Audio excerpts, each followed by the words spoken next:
직장인이 지금 됐는데 회사 가서도 옆에 있는 일하는 언니가 아, 나 오늘 일도 안 되는데 오늘 발 씻고 자야 되겠다. 이렇게 얘기를 했어요. 그러면 가만히 있으면 되는데 또 묻습니다. 자기 전에는 양치를 하고 자야지 왜 발을 씻고 잡니까? 이게 한국말로 그게 이해가 안 되는 거죠. 그러니까 이제 애가 이제 그런 좀 기질인데 그래서 제가 친구들한테 퀴즈를 갖고 오라고 그랬더니 오늘 맨날 쉬운 퀴즈를 갖고 오다가 제가 못 맞히는 퀴즈를 갖고 왔습니다. 그래서 제가 10,000원을 뺏겼던 기억이 나거든요. 그 퀴즈를 내겠습니다. 중학교 1학년짜리가 낸 퀴즈입니다. 아빠 한국에 왔는데 한국 사람들도 너무 어렵대. 그래서 우리 집처럼 5식구가 있었어. 아빠, 엄마, 언니, 오빠, 막내. 이 5식구가 살기 너무 어려웠고 자살하기로 결심한 거예요. 그래서 34층 아파트 꼭대기 올라가서 5명이 다 뛰어내렸대요. 그럼 떨어지면 다 죽었겠죠? 근데 한 명도 죽지 않았다는 거예요. 왜 안 죽었을까가 퀴즈였어요. 저기 청소년 있는데 맞춰도 괜찮습니다. 예.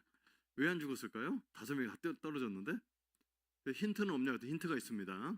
아빠는 기러기 아빠였대요. 그러니까 날아다닐 수 있었고요. 엄마는 왜 안 죽었냐? 엄마는 새엄마였습니다. 오빠는 왜 안 죽었냐? 오빠는 비행 청소년. 날아다닐 수 있고 언니는 왜 안 죽었냐? 했더니 날라리였다는 거예요. 그래서 진짜 퀴즈는 뭐냐면 막내가 죽지 않은 이유가 뭐냐는 거였습니다. 얘가 이 정도의 언어 수준이 올라간 건 되게 발전한 거였어요. 그래서 이제 제가 그동안 10,000원 안 뺏기려고 다 맞췄는데 이 문제를 못 맞췄습니다. 막내는 왜 안 죽었을까요? 기러기 아빠, 새엄마, 비행 청소년, 날라리 다 나왔습니다. 정답은 덜 떨어져서였습니다. 날아다니는 건 전혀 관계가 없었어요. 그런 거 제가 못 맞췄죠. 그래서 10,000원을 주고서 야, 얘가 이렇게 언어가 발달했구나. 역시 돈이 최고야. 그래서 10,000원을 주고 이제 제 방에 들어갔는데 기분이 되게 안 좋은 거죠. 제가 왜 안 좋았을까요? 딸한테 10,000원 뺏겼다고 안 좋았을 리는 없잖아요. 그래서 내가 왜 안 좋을까를 여러분 어떨 때는 우리가 왜 기분이 안 좋은지 잘 모를 때가 있어요. 그래서 왜 기분이 이렇게 안 좋지? 그래서 내 마음을 들여다봤더니 이제 저희 어머니 돌아가신 지가 제가 대학교 때 돌아가셨으니까 30년도 넘었습니다. 근데 저희 어머님이 살아계실 때 저한테 가장 많이 저한테 하셨던 말씀이 이 덜 떨어진 놈의 새끼야. 이 소리를 가장 많이 하셨습니다. 어머니는 저한테 틈만 나면 뭐 조금만 잘못해도 덜 떨어졌다. 저희 집안 자체가 덜 떨어졌다 그러셨고 내가 이 덜 떨어진 집구석에 시집와서 개고생을 한다고 맨날 그렇게 하셨어요. 저희 어머니 입이 좀 거치셨습니다. 그래서 그 얘기를 평생 듣다가 이제 돌아가셨는데 하필이면 딸이 갖고 온 퀴즈 정답이 덜 떨어졌어요. 그러니까 기분이 되게 안 좋았습니다. 여러분 일반적으로 부모님은 자녀들한테 좋은 얘기를 하시죠. 애가 공부를 못하면 괜찮아. 노래를 잘하잖아. 노래도 못하면 운동을 잘하잖아. 아무것도 못하면 성격이라도 좋죠. 이렇게 해서 칭찬해 준 게 부모 마음인데 저희 어머님은 어쩌다 공부를 조금 잘해와도 소경이 더듬다가 문고리 잡았네. 그러니까 늘 비아냥거리셨고 그리고 이제 이렇게 저희 집안이 안 좋은 얘기를 그렇게 세게 하셨어요. 그래서 왜 그러신가 봤더니 부부관계가 안 좋으시니까 그렇죠. 근데 저희 어머님이 부부관계를 왜 안 좋으셨을까요?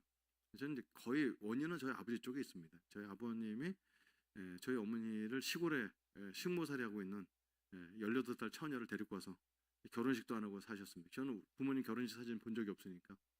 그 18살 때 시집 오셨는데 저희 아버님은 멋있는 술 한잔 하시는 멋있는 대인배 아저씨가 아니라 알코올 중독이셨습니다. 오후 3시 정도서부터 술을 드셔서 밤새도록 드시고 아침 해장술 하시고 그래서 한 10시부터 오후 2, 3시 정도까지만 조금 멀쩡하셨다가 또 술 드시고 근데 그걸 이제 젊었을 때 그렇게 많이 하셨습니다. 원인은 있습니다. 6.25 전쟁, 월남 전쟁 다 치르시고 저희 아버님 5살 때 부모님이 돌아가셔서 4대 독자로 자라셨으니까 고아처럼 자라서 일본까지 끌려갔다 오시고 얼마나 많은 고통을 많이 당하셨을까요? 그 이제 배경은 그런 건데 저는 그런 건 전혀 신경을 못 쓰고 아버지가 알코올 중독인 걸 알게 됩니다. 그러니까 이 사회생활을 못 하시죠. 취업이 안 돼. 뭘 기술 좋으시면 뭐 합니까? 금방 때려치고 나오시고 안 되니까 저희 어머님이 이제 공장 다니면서 일을 하셔서 먹고 사시는데 저희 아버님은 술값을 우리 어머니를 때리셔서 거기서 이제 갈취해 가셔서 술을 드셨습니다. 그리고 이제 알코올 중독으로 끝나지 않고 저희 아버님은 또 가정을 너무너무 사랑하셨습니다. 그래서 가정을 2개나 갖고 계셨습니다. 용량이 크셔갖고 저희 어머니랑 결혼하셨지만 딴 여자랑 살고 계셨어요. 아까 말씀드린 대로 아버님은 4대 독자니까 아들이 필요하셨는데 저희 어머님은 결혼 생활 20년 동안 아기를 못 낳으셨습니다. 38살 때까지는 아기가 없이 사셨습니다. 이런 환경 속에서 어머님이 나는 아기도 못 낳는 여자, 그리고 돈 벌어 와도 자기 생활할 수 없는 여자로 살면서 아버님이 밤마다 오셔갖고 이렇게 월급 날짜 맞춰서 어머니 그렇게 구타하셔서, 그 당시 월급 저희 어머니가 많이 버셔서 5만 원 버셨는데 4만 원을 가져가셨다니까 우리 어머니는 그냥 겨우겨우 사시는 거죠.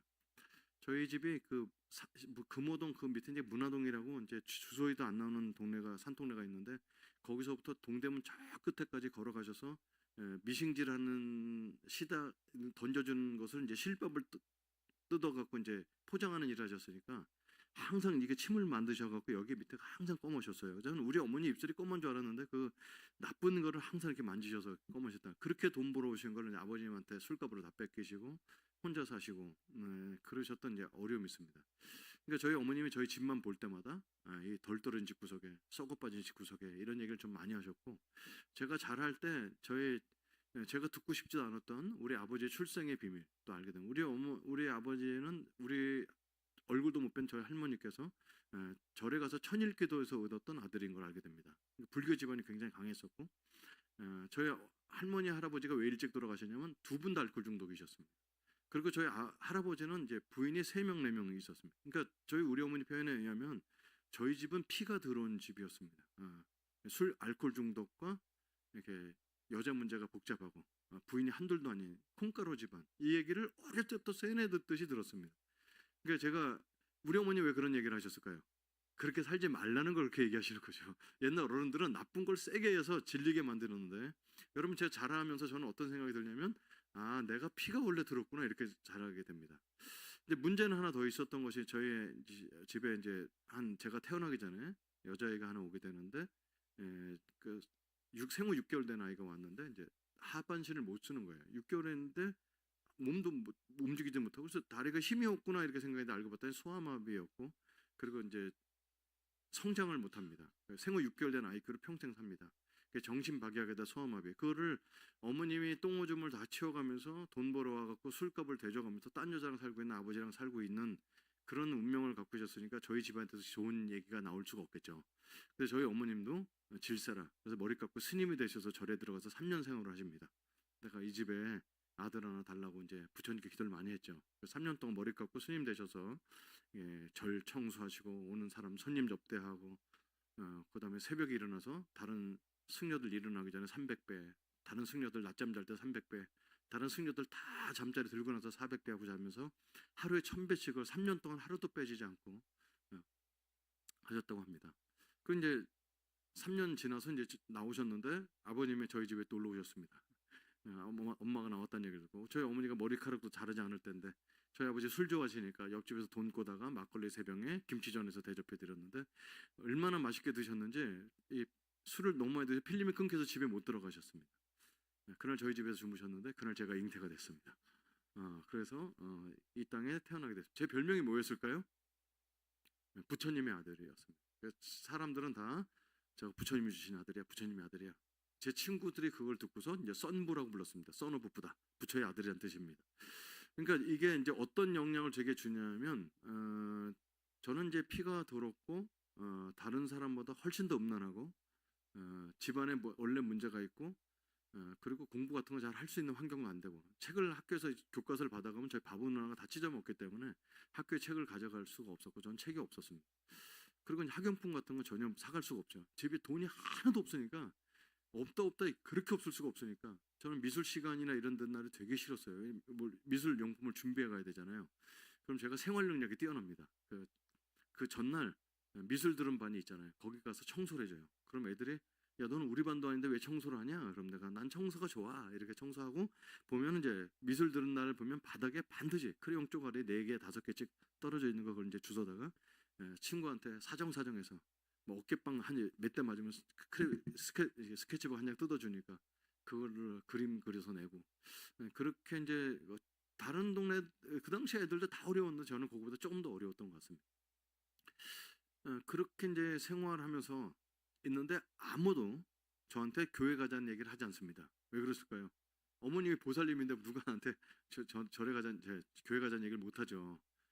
저는 항상 오른쪽 주머니에 염주를 갖고 다녔고, 대학 오늘 입시 볼 때도 무조건 이제 여러분 입시 보러 가면 베네 쪼고리 같은 걸 어머니 구해서 뒤에다 부적을 붙여갖고 갑니다. 그래서 그런 걸 이제 다 했던 집이에요. 그러니까 이제 전혀 이런 정말 하나님을 만날 수 있는 기회라는 거는 아무 틈이 없었어요. 문학의 밤 무슨 크리스마스 날 뭐 어디 교회 근처를 가지 못했습니다. 어머니가 그걸 특별히 못 가게 하셨는데 어머니가 불심이 좋아서라기보다는 그래서 부처한테 빌어서 났는데 절에 교회 가면은 부처가 해코지 한다니까요. 그래서 어머니가 그 무서움, 두려움 때문에 교통사고 날까 이럴까 없어 이제 안 보내고 그러셨습니다.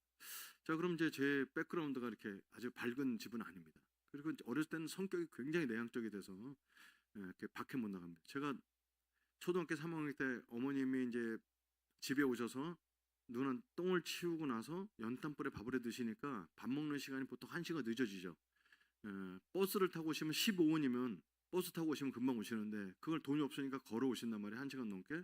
그래서 10시에 오셔서 누나 똥을 치우고 나서 밥을 해갖고 드시고 하루에 2끼 드시는데 그래서 어머니를 기쁘게 해드릴 수 있는 방법이 뭘까? 내가 공부 잘하는 건 이미 틀렸고 그래서 누나 똥을 치웁니다. 초등학교 3학년 때 누나 이제 똥을 치우기 시작하는데 여러분 이제 소아마비 된 큰 누나는요 다리가 이렇게 꺾어져서 바지 입고 벗기기도 너무 어렵습니다.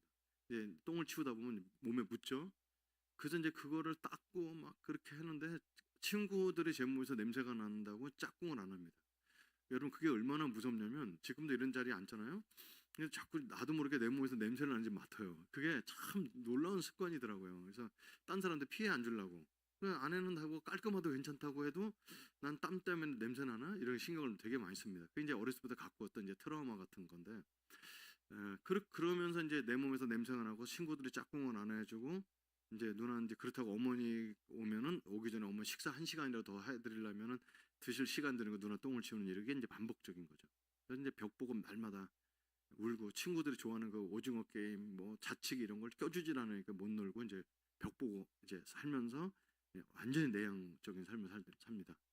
근데 그러다가 아주 놀라운 일이 생기는데 저를 알아주는 형을 만나게 됩니다. 제가 살았던 산동네는 이게 산을 이렇게 다 깎아서 만들어서요. 우리 집에서 이렇게 유리창에 다 망으로 돼 있는데 이렇게 내려다보면 그 마당이 보여요. 그 집은 그 밑에 마당이 보이고. 그러니까 이게 그 밑에 집에서 우리 집 보면 축대가 이렇게 있는 거죠. 그렇게 산을 다 깎아서 만든 동네에 살았는데 저희 아랫집에 살던 형이 저를 동생 삼아 주십니다. 그 형도 이대 독자. 그 형이 저한테 이런 거예요. 야, 너희 집이나 우리 집이나 다 비슷한 형편에. 근데 그 집은 우리 집이랑 다른 게 있었어요. 저희 아버지는 우리 어머니를 때리셨지만 그 집은 아버지가 아내한테 맞고 사셨어요. 격이 달랐는데 같은 집이라고 그래서 그 이대 독자인 형이 동생 없다고 저를 동생 삼아 주십니다.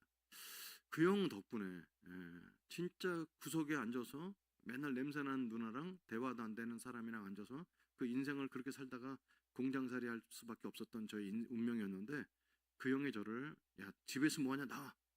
그래서 그 형이 저를 많은 것들을 알려주십니다. 원래 보통 아버지를 보면서 롤모델을 삼고 아버지 하는 모습을 배웠어야 되는데 저희 아버지는 집에 안 계시니까 그 형이 저희 롤모델 되셔서 제가 남자의 세계를 알게 되고 남성답게 잘할 수 있게 됩니다. 그래서 그 형이 어렸을 때부터 저한테 이제 많은 것들을 알려주시면서 이제 중학교 올라가니까 이제 담배를 알려주시고 술 알려주시고 당구 알려주시고 본드 알려주시고 그러면서 그 동네 이제 깡패 형들이 했던 그것들을 다 전수해 주십니다.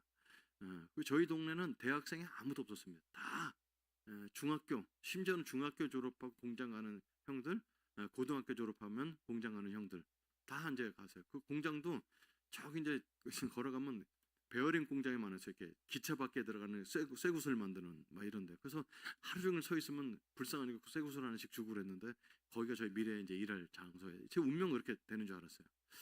그런데 이 형이 바뀝니다.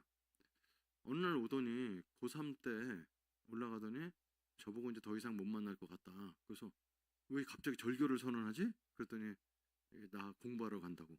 그래서 얼마나 웃었니 몰라요. 형 그 맨날 술병에다가 나보고 맨날 저기 포장마차에서 남의 머리 간 그거 맨날 훔쳐오라고 시키고 어머니 담배 훔쳐오라고 시키던 형이 공부한다는 게 너무 웃겨갖고 얼마나 웃었던 기억이 납니다. 여기 이제 청소년 여러분 계신데 대학 공부는 고3 때 시작하는 게 아닙니다. 근데 그 형은 고3 때 공부하러 갔어요. 엄밀히 말하면 고등학교 2학년 겨울방학 때. 제가 이제 중학교 3학년이었던 해에 공부하러 갑니다. 그리고 한 14개월 정도 못 봤어요. 진짜 안 보이더라고요. 그래서 독서실 다닌대요. 공부하고 학교 끝나면. 그리고 어느 날 저희 집에 오셨습니다. 지금도 기억해요. 가방 옛날 그 책가방 긴 거 양쪽으로 여는 거. 딱 들고 오셨는데 그 가방 속에 항상 술병이 들어있었는데 웬걸 거기에 책이 들어있습니다. 저의 그 쪽마루 요만한 게 있는데 거기 앉아갖고 책을 내놓습니다. 홍성대 씨가 지은 수학 1의 정석, 수학 2의 정석, 성문 종합 영어 많이 들어보셨죠? 저랑 연식이 비슷하신 분들은 이 책을 아실 겁니다. 이 책 세 권을 주시면서 승재야 공부해라. 내가 너한테 맨날 술, 담배 이런 것밖에 안 가르쳐줬는데 우리 인생이 바뀌는 방법은 대학 가는 거예요. 아, 형 누가 우리 동네에서 대학생이 오면 대학을 어떻게 가요? 그래, 너 이거 공부해라. 왜 형은 책이 필요 없어요? 웃으면서 종이 한 장을 꺼냈는데 가방에서 한양대학교 전기공학과를 합격해서 오셨습니다. 와, 이건 컨닝하지 않고는 갈 수가 없어요, 그 대학에. 그래서 이제 컨닝한 줄 알았는데 책을 보더니 이제 네 군데를 적어 오셨어요. 그 수학 1의 정석. 그런데 피는 데마다 피가 떨어져 있습니다.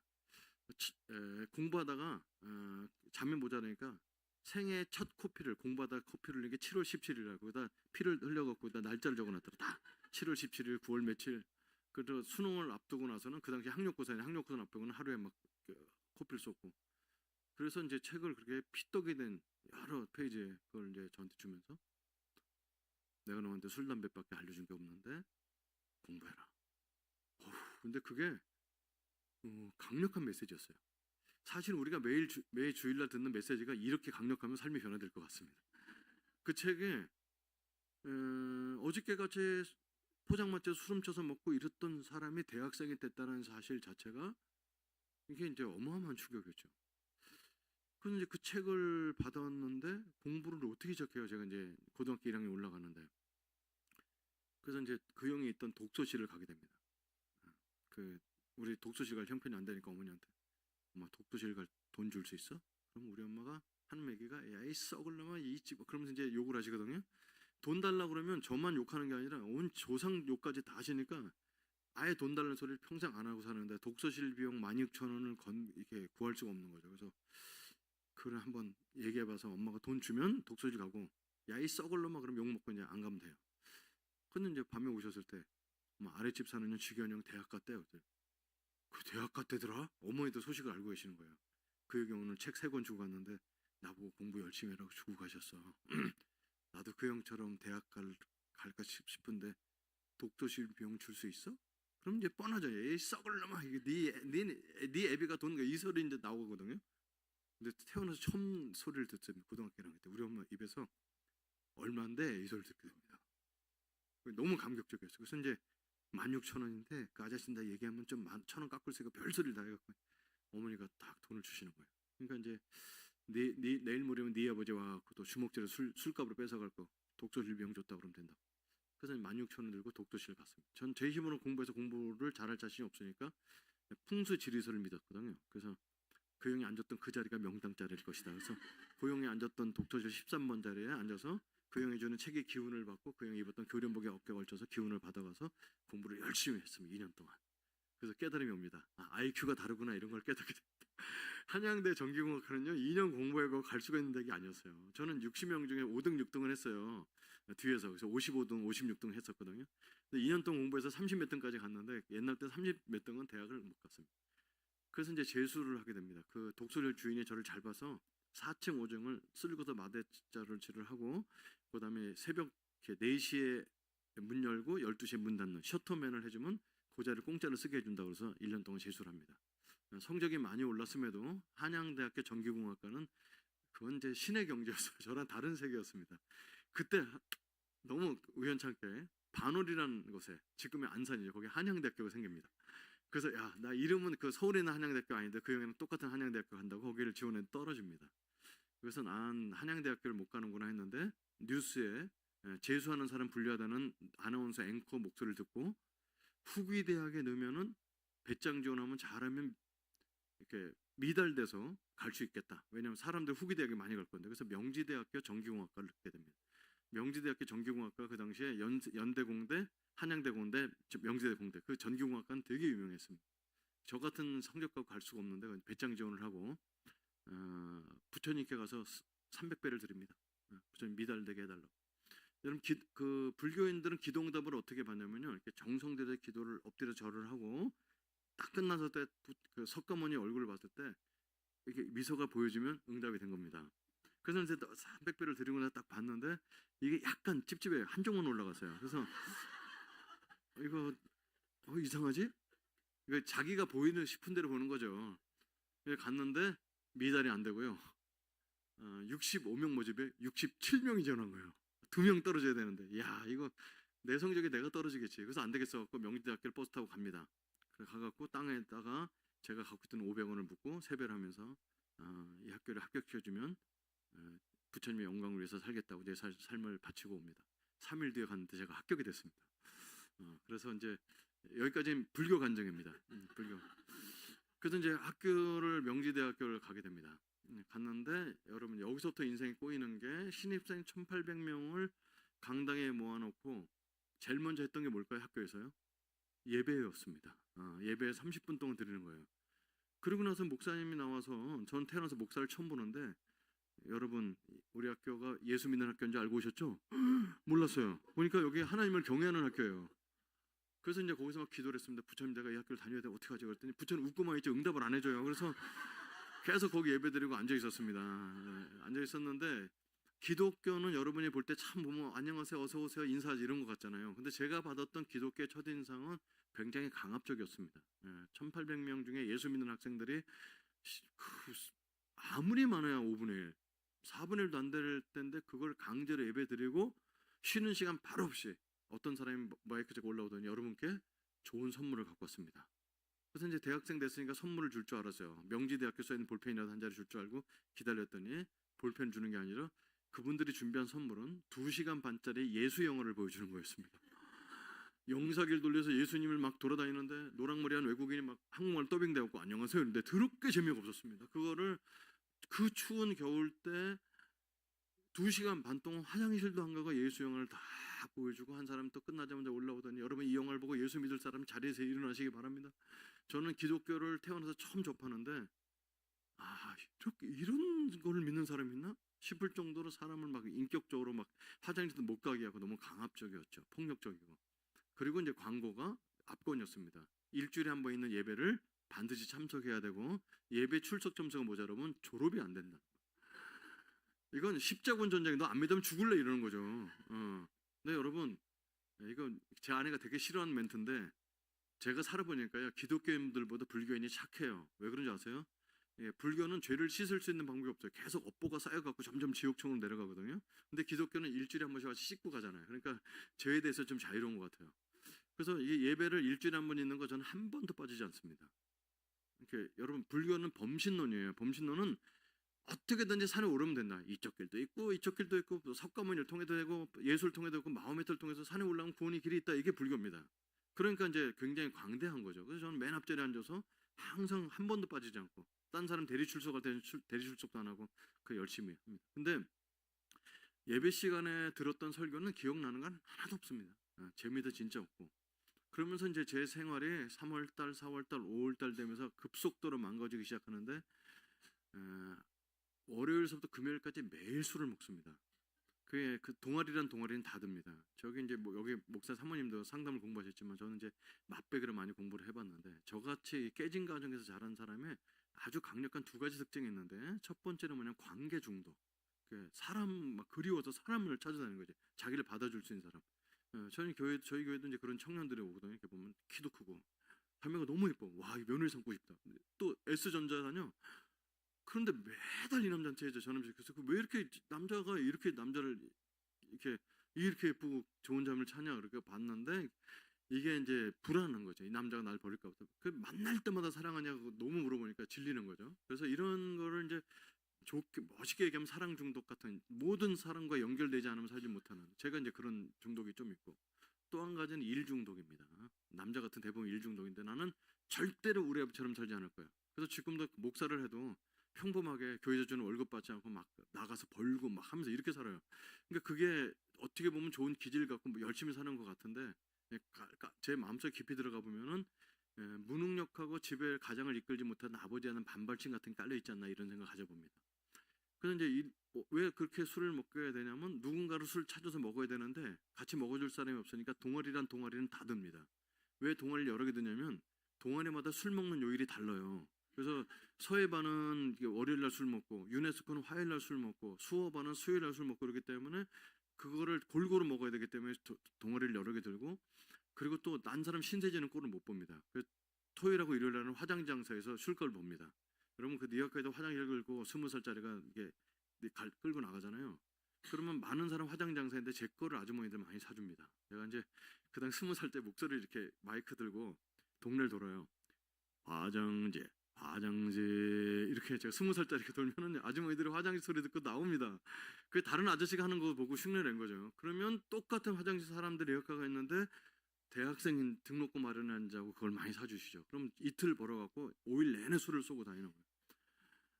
그래서 집에 안 갑니다. 그리고 계속 벤치에서 자거나 동아리 룸에서 이제 4월 달서부터 이제 따뜻하게 풀리니까 침낭하고 해서 갑니다. 왜 집에서 안 갈까요? 그 냄새나는 집에 가기 싫고 저는 어쩌다 대학생이 돼서 신분 세탁에서 사람들 앞에 내가 그런 배경에 자라서 냄새나는 집에서 살았다는 얘기를 전혀 하고 싶지 않습니다. 술 잘 사주는 제일 수한 형. 그래서 사람들한테 이미지를 세탁하고 다니는데 5월 달이 됐을 때 5월 21일이에요. 날짜가 기억이 나는 제 일기장에 적어놓은 날인데 이렇게 이제 동아리 룸에서 이제 춥게 자고 일어나서 1층에서 세수를 해야 이제 수업이 들어가잖아요. 세수라고 이제 거울을 물뚝뚝 떨어진 얼굴 거울을 딱 봤는데 그 20살짜리가 쪼글쪼글해갖고 눈이 빨개갖고 있는 그 모습이 광대뼈 태어난 그 모습이 우리 아버지 얼굴이랑 너무 똑같은 거예요. 그때 이제 소스라치게 놀랍니다. 누군가를 죽도록 미워하면 누굴 닮는다는 걸 그때 저는 깨닫게 된 것 같습니다. 그래서 그날 이제 아직도 숙취에 남아 있었던 그때 벤치에 앉아 있는 저에게 어떤 형이 옵니다. 형제님 이렇게 옵니다. 여러분 형제님이란 단어는 기독교 용어입니다. 딱 얼굴 보면 교회 담임 이렇게 써 있어요. 여기도 이제 그런 분 몇 분 보이거든요. 교회 담임. 그분이 오시더니 형제님 1학년이시죠? 우리과 한 3학년 선배입니다. 아시는 거죠? 그러더니 여름방학 다 얼마 안 남았는데 여름방학 때 뭐 하실 거예요? 그러길래 여름방학 때 농촌활동이나 뭐 많이 무전여행을 할까 생각합니다. 했더니 그러지 말고 여기 한번 오세요. 딱 주는데 그게 이제 3단으로 접어진 종이였는데 앞에 대학생들이 배낭을 메고 가는 모습이 쫙 있는 사진을 너무 잘 찍었어요. 쫙 끝에. 그래서 이게 뭐예요? 그랬더니 전국에 있는 대학생들이 모여서 캠프를 합니다. 가고 싶은 거죠. 관계 중독 이런 데 가면 막 노래하고 막 그래서 가고 싶은 거죠. 그래서 몇 명이나 모였더니 전국에서 대략 10,000명쯤 모입니다. 5,000명은 여학생일 것이다. 이 생각 딱 들어서 이제 거기를 가기로 합니다. 그래서 이제 12,000원에 4박 5일 동안 먹여주고 재워준데 얼마나 쌉니까? 그래서 이제 어머니한테 어머니 시주 좀 부탁합니다. 우리 어머니한테 돈 달라면 안 주시거든요. 이거 종교적인 자극을 해야 돼. 스님 이렇게 시주 좀 부탁합니다. 했더니 에이 썩을 놈은 무슨 돈이야. 사진 보여드리면서 여학생이 많다고 며느리감 데리고 오겠습니다. 딱 보시더니 치마를 걷으셔서 1,000원짜리 12장을 쳐서 주셨습니다. 며느리감 약하시죠. 그래서 그걸 이제 캠프 비용을 내고 이제 화장지를 좀 팔아갖고 술 나폴레옹 한 병, 캡틴 한 병 이게 좀 큰 걸 2개 준비하고 양주 준비하고 담배 2각이면 충분하지만 손님 접대용으로 6각 준비하고 그리고 이제 노래 연습을 하면 제가 노래를 잘 못하면 전 목사가 돼서 이게 참 박자를 못 맞춰서 노래를 못하는데 그 노래 2곡은 준비해서 노래 시키면 저 노래 못해요 그러면 2곡은 해야죠. 그래서 윤수일의 아파트하고 내게 사랑은 너무서 이 2곡을 이제 열심히 준비해서 그 캠프를 갔어요. 와 진짜 대학생이 전주대학교에 진짜 많이 모였어요. 근데 그 캠프 이름이 CCC 대학생 여름수련회였어요. 이제 갔는데 아침에 예배, 점심 때 예배, 저녁 때 예배, 새벽에 기도회, 저녁 때 기도 이게 막 미치겠는 거예요.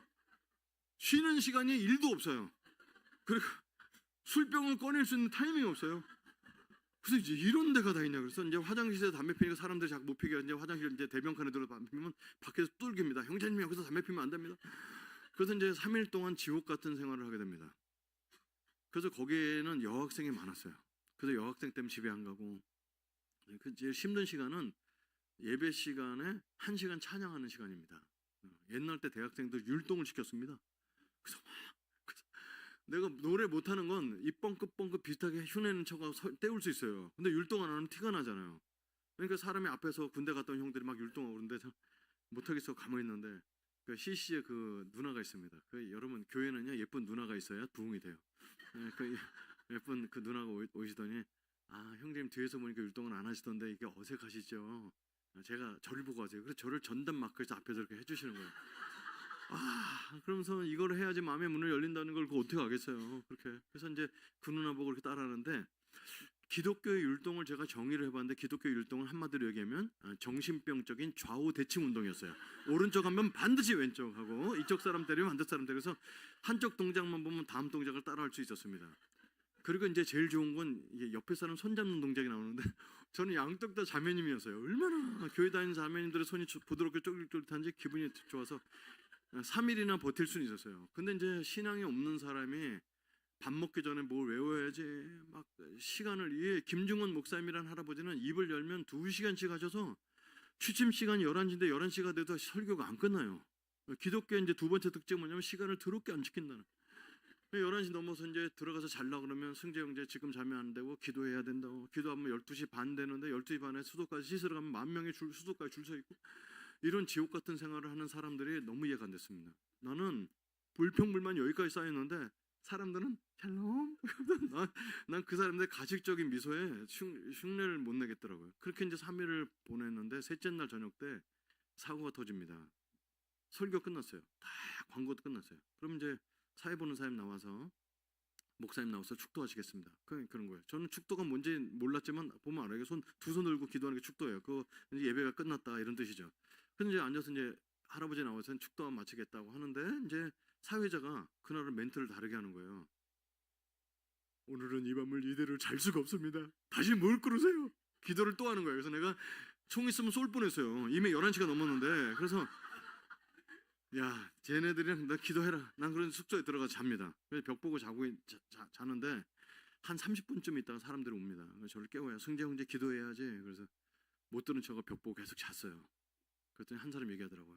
승재 형제가 여기 예수님 안 믿고 와서 힘든 모양이야. 화장실에 담배 피는 거 봤어. 형제도 봤어요? 나도 봤어요. 그러면서 승재 형제를 위해서 기도합시다. 막 이러니까. 기독교의 세 번째 특징 뒷담화. 사람 저에 대한 모든 나쁜 정보를 다 공유해가면서 내가 얼마나 나쁜 사람인지 다 얘기하는 거예요. 그러거나 말거나 저는 이제 벽 보고 자고 아침에 일어나서 딴 사람 큐티 한다고 와서 앉아있을 때 저는 가방을 쌉니다.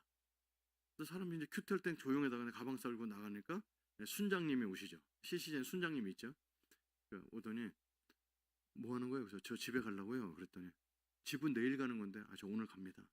왜? 저랑 여기 안 맞아요. 그래서 가방을 열어서 술병 2개를 보여줬어요. 그랬더니 갑자기 존댓말 쓰시면서 이건 왜 갖고 오셨어요? 그래, 저는 한잔 할 줄 알았습니다. 하여튼 그래서 이제 저를 보내줬어요. 그래서 저는 가방 싸고 가는데 문에서 저를 붙드시는 거예요.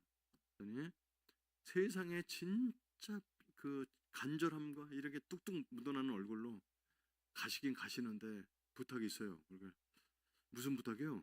그랬더니 기도해드려도 될까요? 해. 뭘 이렇게 힘들게 해. 그랬더니 이분이 나를 이렇게 붙잡고 기도해 줄 줄 알았는데 이분이 우리 같은 숙소에 20명이 자고 있거든요. 근데 거기다가 내가 광고를 하는 거예요. 여러분 승재 형제가 오늘 수련의 마지막 날인데 참지 못하고 간다고 합니다. 이 형제를 위해서 기도할 분은 앞으로 나오시기 바랍니다. 그때 20명이 다 나오는 거예요. 그래서 여러분 그 당시 할렐루야 기도원에서 기도해서 때려 죽인 사건이 있어갖고 살짝 무서웠습니다. 근데 때리진 않고 20명이 막 붙잡고 막 기도해 주는데 얼마나 소리 지르고 기도하는지 여러분 이게 부처는 귀가 커요. 그래서 속으로도 듣거든요. 근데 하나님은 보청기가 필요하신 모양이에요. 그래서 미친놈들 소리 지르고 막 그렇게 그러는데 제 왼손 잡은 형이 기도하면 집에 가면 되는데 기도를 안 해요. 쓱 보니까 막 눈물을 뚝뚝뚝뚝 흘리는 거예요. 그래서 지금 생각하면 그 사람 왜 우는지 알죠. 근데 나는 내 집에 갔는데 왜 울지? 이 병신 왜 우는 거야? 이랬어요. 그 20살짜리 뭐 알겠어요? 감동 이런 게 아니라. 근데 저희 어머님이 늘 저한테 하셨던 말씀이 있습니다. 그 뭐냐면 승재야 무슨 일 있어도 우리가 집도 가난하고 배운 것도 없지만 살면서 해서는 안 될 행동에 남의 눈에 눈물 나게 하는 거야. 남의 눈에 눈물 나면 네 눈에 피눈물 난다? 이 얘기를 많이 말씀하셨어요. 그래서 이거 어떻게 하지? 그러다가 우는 형한테 손 흔들고 울지 마. 남으면 될 거 아니야. 왜 울고 그래요? 그랬더니 20명이 주님께 영광의 박수 돌리면서 너무너무 좋아하는 거죠. 그러면서 지네들끼리 하는 얘기 들었더니 주님께서 응답하셨대요. 응답 내가 했어요. 응답 내가 했는데 주님께서 응답하셨더니. 여러분 제가 나중에 예수 믿고 나서 이 삶을 복귀해 보니까 예수 믿는 안 믿는 사람들이 교회에 와서 하는 행동 보고 예수 믿기는 되게 어렵겠다는 생각이 들었어요. 그래서 저는 남아서 밥 먹기 전에 외우는 거 안 외우고 해주시고, 저는 식후 연초 불로장생이라 밥 먹자마자 담배를 펴야 되니까 담배 피는 거 욕하지 마시고 예배는 내가 알아서 다니겠습니다. 그랬더니 마음대로 하래요. 내일 가는 조건으로. 그래서 낮에는 계속 예배 안 드리고 산에 올라가서 송사리나 괴롭히고 있다가, 거기 이제 에어컨이 없으시니까 그 당시에 시냇물에 발이나 담그고 있다고 해서 밥 먹고 올라가고 이랬어요. 저녁 때가 문제예요. 밤 8시가 돼서 이제 사람들이 집회를 간다고 가는데 저보고 가냐고, 안 간다고. 아, 오늘 마지막 집회인데 그냥 가시죠. 안 가요. 그래서 이제 앉아 있었는데 이제 깜깜해지죠. 근데 불을 켰는데 불이 안 들어요. 이 인간들이 다 전기를 내려놓고 와갖고 깜깜한데 혼자 있으니까, 여러분 그 빈 강의실 혼자니까 무섭습니다. 그래서 이제 있다가 안 되겠어서 그 예배 드리는 데 가기 싫고 그 찬양하는 게 너무 싫었어요. 그 모르는 찬양을 해야 되니까. 그래서 무슨 꾀를 생각했냐면, 찬양할 때는 안 가고 찬양 끝날 때쯤 뒤에 앉았다가 설교 시간에 가만히 앉아 있다. 설교 시간 괴롭히지 않으니까, 율동하라는 소리도 안 하고. 그러니까 설교 끝나면 기도할 때 빨리 들어와야지. 그럼 무서움 모면할 수 있잖아요. 그래서 잔꾀를 부리고 있어요. 저 이제 뒤에 멀리 있다가 사람들이 찬양 끝나고 딱 앉아서 대표 기도할 때 그때 뒤에 가서 앉습니다. 여러분 10,000명이 땅바닥에 앉아 있어요. 조명이 그 당시는 그 설교하는 자리밖에 없어요. 뒤가 옆에 사람 얼굴을 알아보기 어려울 정도로 깜깜하거든요. 그러니까 뒤에 이제 앉아 있는 거죠. 10,000명. 저 맨 뒤에 앉았으니까 설교하는 사람이 요만하게 보여요. 그런가 보다. 이제 그러고 앉아서 설교 끝나면 집에 가야지. 집에 갈 생각만 하고 있는데, 김중건 목사님이라는 그 할아버지가 이제 머리도 대머리에다 파요.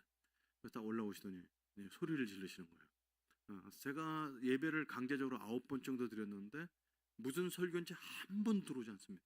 무슨 이건데 내가 어떻게 알아요? 전혀 마음에 감동 오는 것도 없고 하나도 설교가 안 들렸는데, 그날 밤은 올라오시자마자 마지막 설교시라서 이제 아주 힘있게 하셨어요. 그게 대학교 1학년 때 들었던 설교인데 내 마음속에 아주 생각나는 그 부분이 있습니다. 아주 뚜렷하게. 그분은 올라오시자마자 소리를 지르셨습니다. 모든 사람은 죄인입니다. 모든 사람은 죄인입니다. 죄값은 사망입니다. 아무리 예쁜 미스 코리아를 할지라도 예쁜 죄인일 뿐입니다. 아무리 똑똑한 박사를 할지라도 똑똑한 죄인일 뿐입니다. 성자일수록, 마음이 깨끗할수록 참회록을 씁니다. 왜냐하면 우리 양심이 우리가 죄인인 걸 고발하기 때문입니다. 21세기 과학이 발달했다고 천국과 지옥이 없다고요? 천국과 지옥은 분명히 있습니다. 학문의 끝에 가면 하나님을 만나게 되어 있습니다. 과학자들이 하나님께 돌아오고 있습니다. 생물학자들이 하나님께 돌아오고 있습니다. 이 얘기를 이제 하는 거죠. 여러분 이제 그 얘기를 들으면 와, 이분 말 잘하네 이래서 듣는 게 그 마음 감동되는 게 아니고요. 나랑 별로 관계 없는 얘기예요. 근데 이제 불교도 죄가 있거든요. 그 죄를 씻으려면 불교는 어떻게 하냐면 4월 초파일 날 석가탄신 날 절에 가보면 모든 종교는 마찬가지 희생 제물을 있어요. 거기 쭉 있는데, 저는 제 형편에 1년 동안 모은 돈이 미꾸라지 정도 살 수 있는데 미꾸라지 10마리 사서 그걸 이제 비닐봉지에다 살아있는 채로 가갖고 시냇물에 놔줘요. 방생이라죠. 내가 1년 동안 소고기, 돼지고기 먹으면서 살생한 거 미꾸라지 이거 추어탕집에 갈 건데 내가 살려줬어. 이런 식으로 하는 거예요. 그게 불교의 죄 용서는 기독교보다 훨씬 실질적이면서 눈 가리고 앙해. 그렇게 죄를 하는데 모든 사람은 죄인입니다. 죄의 값은 사망입니다. 그런데 이제 여기서 성령의 감독이죠. 여기서 이제 뭐가 올라오는 거예요. 여러분 저는 그날 밤에 예수님을 만나게 됩니다. 교회도 한 번도 다니지 않았던 사람이, 저는 왜 그날 예수님을 만나게 됐을까를 제가 예수님 믿고 성경 읽다가 복기를 해봤어요. 내가 예수님을 어떻게 교회도 안 다니는 사람 만났을까 하는 거죠. 여러분 믿음은 로마서 10장 17절에 그리스도의 말씀을 들으면서 된다고 그래요. 난 그리스도의 말씀 들은 적도 없는데 어떻게 그런 하나님이란 존재에 대한 믿음이 생겼지? 했더니 예배를 9번이나 꾸역꾸역 드렸고, 그 성경 공부 시간에 예수의 유일성이라고 해갖고 예수 안 믿는 사람만 모아놓고 예수님 누군지 가르치는 성경 공부가 있어요. 그거 지겨운 거 억지로 자는 척하고 안 듣고 막 이러면서 때운 거죠. 그러니까 저한테 하나님 말씀이라고는 정말 띠끌만큼 있는 거예요. 그러니까 이건 겨자씨가 믿음이 작다는, 전 겨자씨 100분의 1도 안 되는. 그리고 매일 밤마다 예수 믿은 사람이 와서 자기가 어떻게 예수 믿는지 간증을 하는데, 여러분 예수 안 믿는 사람은요, 예수 믿는 사람이 간증하면 여기 레이더가 있어요. 저 거짓말 이렇게 들어요. 그게 그렇게 듣거든요. 저거. 근데 이제 너무 진실되게 얘기하니까 저거 99%는 거짓말인데 1%는 뭐가 있을지 몰라, 이런 마음이 있는 거죠. 그러니까 믿음이라고 표현하기도 어려운 그러니까 의심이 잔뜩 덮인, 그러나 이렇게 많은 사람들이 뭔가를 하는 거 보면 뭐가 있는 것 같은 이 정도밖에 안 되는 겨자씨의 100분의 1도 안 되는 믿음인데, 그걸 그날 밤에 하나님 말씀 설교를 통해서 내 성령의 터치가 있게 됩니다. 여러분, 성령의 터치가 우리 작은 믿음이라도 터치를 하게 되면 우리 안에 어떤 일이 일어날까요? 저는 믿음 갖고 제자 훈련을 받고 믿음 갖고 세계 선교하고 믿음 갖고 선교사 되고 이런 줄 알았어요. 그 사실인데, 믿음이 우리 안에서 가장 강력하게 하는 역사는 뭐냐면 우리가 죄인인 걸 깨닫게 해줍니다. 내가 하나님이란 존재 앞에, 어떤 절대적 앞에 사랑을 받거나 설 수 없는 존재라는 걸 깨닫게 해주죠. 그게 이제 믿음이 하는 가장 원초적인 역사라는 걸 알게 됩니다. 저는 그날 밤에 앉아서 모든 사람은 죄입니다. 그런데 나랑 무슨 관계가 있어? 이렇게 되는데 여기서 이제 뭐 스물스물 올라오는 사건이 있었어요. 아무에게도 한 번도 얘기하지 않은, 아무도 모르는 완전 범죄가 있습니다. 저는 술, 담배하고 본드하고 돌아다니는 것 때문에 죄라고 생각하지 않았어요. 뭐 그거 뭐 내가 남이 버린 꽁초 모아갖고 엄마 담배 꽁초 담배 있는 거 몇 개 훔쳤다고 그거 뭐 지옥 가겠어? 뭐 이렇게만 생각했었는데, 사람들한테 얘기하지 않은, 들키지 않은 완전 범죄. 저는 아버지를 죽이는 게 목표였습니다. 그래서 아버지가 오시면 맨날 칼로 막 찔러 죽이는 장면 막 수없이 상상하고 그러는데, 아버지가 오면은 부엌에 들어서 칼을 못 만져요. 진짜 사고를 칠까 봐도 무섭기도 하지만 그 아버지를 칼로 어떻게 찌르겠어요? 그거 안 되는 거지. 그리고 그 아버지랑 어머니랑 싸우실 때는 어머니가 방에 들어오지도 못하게 하십니다. 너 나가서 공부해라. 그럼 부엌에 앉아서 숙제하는 척이나 앉았고 싸우는 소리를 다 듣고 있었는데, 어느 날은 이제 아버지가 오셔서, 제 고등학교 1학년 때 아버지 오셔서 어머니를 때리시는데, 아버지는 평생 술을 드시니까 근육이 다 빠져갖고 봐도 팔 굵기나 다리 굵기나 똑같아. 근육이 하나도 없어. 그냥 어머니를 때리시는데 어머니가 안 맞죠. 이제는 여러분, 여자는 점점 세지죠. 그러니까 아버지를 막 멱살 잡고 휘두르는데, 이제는 아버지가 술 드시고 해서 어머니를 때릴 수가 없습니다. 이제 돈도 못 빼셔가시나 싶부터 했는데, 엄마를 못 때리고 뭐 욕을 잔뜩 하시는데 나가세요. 집에 가시나 그랬는데 밖에서 이제 부삽을 들고 오셔요. 이제는 힘으로 안 되니까 연장으로 이제 찍어대시는 겁니다. 어머님이 평생 부부싸움 하실 때 한 번도 저한테 구조 요청을 안 하셨는데, 그날 밤은 승재 엄마 죽는다. 그러니까 이제 이 문이 옛날 때 창호지로 되는데 거기 벌써 피가 튀어 있습니다. 이제 피를 보는 순간 이제 꼭지가 도는 거죠. 그동안 칼 들고 수없이 연습했던 그 칼을 들고 들어갑니다. 여러분, 인생은 한 방입니다. 로또가 당첨돼도 한 방이지만 욱하는 성질을 참지 못하면 한 방이죠. 근데 사실 이렇게 병신 누나였지. 이런 알코올 중독 집안에 반에서 60명 중 50몇 등째가 대학 갈 꿈도 못 꾸고 공장살이에서 집에 내서 내가 월급 벌어 온다고 무슨 바뀔 게 있겠냐 생각 들어서 이제 사고 치러 방에 들어갔는데, 어머님이 제 뒤에 와서 숨으실 줄 알았는데 웬걸 저한테 달려드시면서 그 피 흘리는 얼굴로, 승재야, 내가 왜 이혼 안 하고 사는지 아냐? 내 병신 누나 보고 살겠냐? 술주정뱅이 보고 살겠냐? 너가 공장살이를 해도 결혼 생활에서 가정을 이루는 거 보고 그거 보려고 내가 지금까지 맞고 이혼 안 하고 있는데 네가 오늘 사고 치면 되겠냐 하면서 막 울면서 막 그 피 흘리는 얼굴로 저를 막아주십니다. 그래서 저는 칼을 아버지 배가 아닌 장롱에 꽂아놓고 나갑니다. 그리고 나서 이제 그날 밤에 밤 9시 정도에 나왔는데 갈 데가 없는 거예요. 친구 집은 다 웃음소리 나고 다 불 꺼지는데 남의 집에 못 가죠. 그래서 인생에서 가장 긴 밤 9시부터 아침 7시까지 거의 꼬박 새다시피 골목에서 쭈그리고 앉아서 밤을 샙니다. 그리고 이제 7시 정도에 이제 엄마 아빠 나가는 거 보고 들어가서 이제 도시락 싸고 이제 가방 싸놓고 숙제 마무리한 거 해놓고 이제 마당에서 세수하고 방에 들어갔는데, 저희 바보 누나가 저희 책을 많이 찢어 먹는데 그날은 어저께 숙제한 노트를 꺼내서 이제 다 찢어서 이제 씻고 있는 겁니다. 그때 이제 고등학교 1학년 때 지금 보면 고등학교 1학년 다 컸는데 그 당시는 그때 이제 사춘기인 거죠. 막 올라오면서 내 인생에 방해되는 두 사람 있는데, 하나는 날마다 술 퍼먹고 와서 우리 어머니를 괴롭히는 저 인간하고, 난 학교 갔다 오면 제일 먼저 애들에게 똥을 치워야 되는 인간이 내 인생을 너무 가로막고 있다는 생각이 들면서 천진난만하게 제 숙제 노트를 찢어 먹고 있던 누나를 이제 굿하기 시작합니다. 이 병신이 우리 집에 와서 나는 너 때문에 친구 하나 집에 데리고 올 수 없고, 나는 너 똥이나 치워주러 태어났냐고 바보 누나를 너무나 많이 구타를 합니다. 네, 바보 누나는 바보기 때문에 소리도 못 내고 그냥 하면서 그냥 맞는데, 입술이 퍼려고 벌벌벌 떠는 거 밖에 할 수 있는 게 없는데, 그거 장애인 누나를 많이 굿하고 학교를 갑니다. 금요일날 저녁 때 이제 어머니가 오셔서 밤에 10시에 누나를 목욕시키고 일주일을 정리를 하는데, 그래서 이제 저는 9시 반 정도에 빨간 고무다라에다가 따뜻한 물 준비해놓고 빨래비누 준비해놓고 엄마 기다리는데, 엄마 오기 전에 이제 옷을 이렇게 쑥 벗겼는데 이제 가슴과 등허리와 팔뚝에 시커먼 자죽이 너무 많은 거예요. 근데 제가 때리고 꼬집은 자죽마다 시커멓게 멍들어 있는 거죠. 근데 이거를 순간적으로 어머니한테 들키면 안 되겠다는 생각이 들어옵니다. 그래서 물에다 대충 식혀놓고 새 옷을 입혀놓고 빨래 이렇게처럼 내놓고 엄마한테 목욕해놨다고 합니다. 또 어머니는 이제 목욕까지 지키냐고 더 착해진 아들이 된 거죠. 그리고 이제 매주 목욕을 시킵니다. 그러면서 먹는 자죽이 없어지도록 기다립니다. 그래서 한 2달 정도, 6주 정도 목욕을 시키고 나니까 이제 먹는 자죽이 없어져요. 그래서 이제 완전 범죄다. 그리고 이제 나는 똑같이 생활하죠.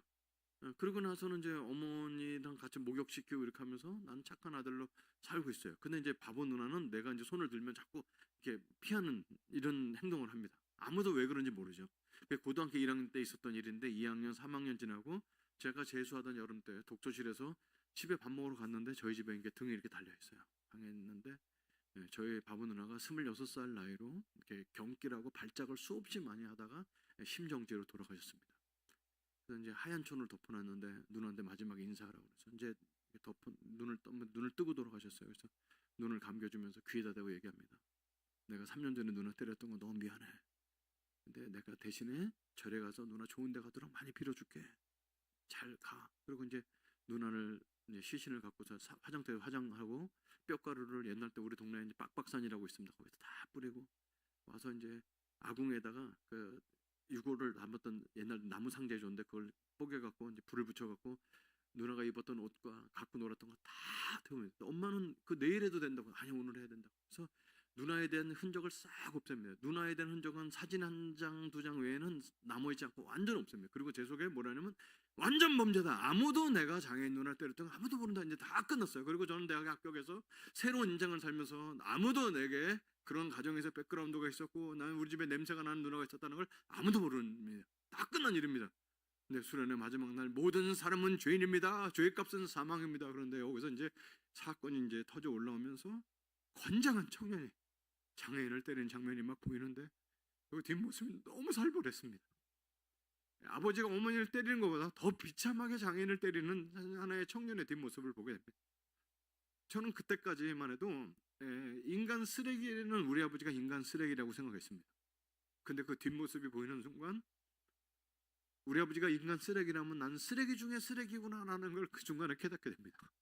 아버지는 어머니랑 때릴 때 아버지도 어머니한테 많이 맞고 막 이러셨거든요. 그래도 자기를 방어할 수 있고 덤빌 수 있는 여자를 때렸던 게 우리 아버지라면 나는 아무 방어도 할 수 없는 장인을 때렸다는 사실에 여기서 이제 가슴이 뜯어지는 사건을 경험하게 됩니다. 그게 뭐 설교로 여러분 무슨 죄를 생각해 보세요 그런 게 아니에요. 그냥 떠오르는 거죠. 근데 그때 소리가 들렸습니다. 여러분, 인간은 인간의 죄를 해결할 수가 없습니다. 인간이 인간의 죄를 해결할 수 있다면 인간은 죄를 짓지도 않았을 것입니다. 인간은 어떤 노력을 해도 인간은 죄를 해결할 수가 없습니다. 근데 하나님께서 우리의 죄를 해결해 주셨습니다. 하나님의 아들 예수 그리스도, 그분은 죄를 알지도 못하시고 죄를 짓지도 않으신 그분이 이 땅에 인간의 몸을 입고 오셔서 우리의 죄를 전가받으셔서 십자가의 저주로 달려 대신 돌아가셨습니다. 우리는 예수님을 믿어도 여전히 반복해서 죄를 지을 존재입니다. 그러나 죄의 값을 치를 필요가 없는 죄인이 되었습니다. 이것이 하나님께서 우리를 향해서 베풀어 주시는 하나님의 사랑이고 죄에 대한 해결책입니다. 그러는데 그게 외국 사람이 나를 위해서 대신 죽었다는 것 때문에 내가 죄를 용서받는다, 이게 안 되는 거지. 그 자리에 앉아서 교회도 안 다녔던 사람이. 근데 여러분, 그게 물에 빠진 사람이 지푸라기를 잡는다고 불교의 방법으로는 죄를 용서받을 수 없다는 거 알거든요. 그러니까 그날 밤에 처음으로 손을 예수님께 모읍니다. 그런데 공짜로 받을 수가 없어서 이마를 10번을 때립니다. 이렇게 무슨 대가를 지불해야 된다 생각해서 일만을 멍들도록 10번을 때리고, 예수님, 저는 예수님께 부탁이 있어도 기도를 합니다. 전 교회 다니지 않습니다. 성경책 읽어본 적도 없습니다. 헌금도 한 적 없습니다. 그날 근데 내가 눈을 때렸다는 건 내 마음에 알기 때문에 저 같은 것도 용서받을 수 있나요? 그러면서 막 울기 시작하면서 우리 작년에 죽은 누나가 지옥에 있다면 저 대신 천국 보내주세요. 엉뚱한 기도를 하면서 울기 시작합니다. 그때 이제 소리가 들렸습니다. 이 시간에 예수님을 나의 주, 나의 하나님으로 받아들여서 새 인생, 새 출발, 새 주소를 가지실 분은 자리에서 일어나시기 바랍니다. 그러는 거예요. 여러분, 그게 나중에 돌아보니까 그날 밤 설교 주제가 고린도후서 5장 17절이었어요. 그런즉 누구든지 그리스도 안에 있으면 새로운 피조물이라, 이전 것은 지나갔으니 보라 새 것이 되었다. 이 말씀을 아주 쉽게 얘기해요. 우리가 새롭게 됐다는 것이 막 뭐 이상한 된다, 새 주소를 갔습니다, 새 혈통을 갔습니다. 근데 여러분, 저는 우리 혈통이 너무 싫었습니다. 시종자가 들러먹은 집구석에 혈통이 너무 싫었어요. 우리 어머니가 말씀하신. 그리고 저는 남의 집 담벼락에 붙어있는 우리 집 주소가 싫었어요. 그런데 하나님을 믿으면 새 출발, 새 주소, 새 혈통을 주신다고. 그 사람들이 막 일어날 때 저 뒤에서 따라 나서 저도 일어나게 됩니다. 그리고 진지하게 예수님을 받아들이는 기도를 하는데 그날 전 이제 파란색 빛이 제 가슴 속에 들어오는 걸 경험하게 됩니다. 저를 향해서 환하게 웃어주는 얼굴, 눈, 코, 입은 없지만 나를 향해서 환하게 웃어주는 얼굴을 마음에 받아들이고 이제 숙소에 들어갑니다. 밤새도록 천둥 번개가 치고 막 그래서 중간에 막 일어날 정도로 시끄러웠어요. 그래서 항상 CC 여름술에는 장마철에 해요. 그렇게 막 천둥 번개 치고. 근데 자다가 중간에 시끄럽다 그랬는데 이제 눈 떴는데 새벽 5시입니다. 딴 사람 다 자고 있잖아요. 그래서 이제 눈 떴는데 뭐 앉아서 뭐 할 게 없어. 창밖을 보니까 비가 다 그쳤어요. 해가 떴으니까. 그래서 이제 5시에 일어나서 이제 쓱 나갑니다. 전주대학교는 그 당시에 총장님이 크리스찬이셨는데 CC 여름수련해서 그런지 모르지만 아무튼 아스팔트를 다 새로 깔았어요. 거기에 이제 비가 젖어 있는데 여러분 아스팔트 새로 깔은 아스팔트 물 젖은 아스팔트 보셨어요? 너무너무 예쁩니다. 세상에 난 땅바닥에 그렇게 예쁜 땅바닥은 처음 봤어요. 검정색에 너무 예뻐갖고 아스팔트 못 밟겠는 거 있죠. 그래서 쭈그리고 앉아서 아스팔트 이렇게 계속 만지면서 아스팔트 너는 왜 이렇게 예쁘냐 그러고 아스팔트 계속 만져.